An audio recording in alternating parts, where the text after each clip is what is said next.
আপনি বা আমি যে পেশাতেই থাকি না কেন, পেশাগত কাজ সেরে বাসাতে যখন ফিরব তা তখন কখনোই প্রথমে আমাদের নিজের ঘরে ঢুকবো না। আসসালামু আলাইকুম। প্রিয় দর্শক, প্রথমেই আমাদের উচিত আমাদের মায়ের খোঁজ নেওয়া।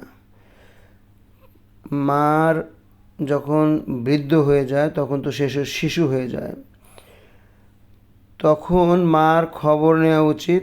মাকে মশা ধরলো কি না তার কয়েলটা ধরিয়ে দেওয়া বা মশারিটা টানিয়ে দেওয়া, তারপরে তার ওষুধের বিষয়ে খোঁজ খবর নেওয়া, তার ওষুধ যেগুলো খায় সেগুলো খেয়েছে কি না, তারপরে সে ভাত খেয়েছে কি না টেবিলে গিয়ে দেখা উচিত, ডাইনিংয়ে গিয়ে খোঁজ নেওয়া উচিত।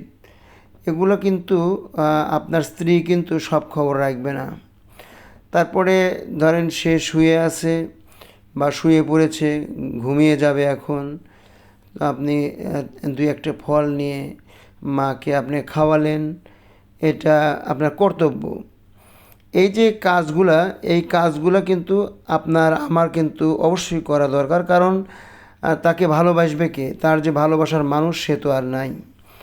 তো প্রিয় দর্শক,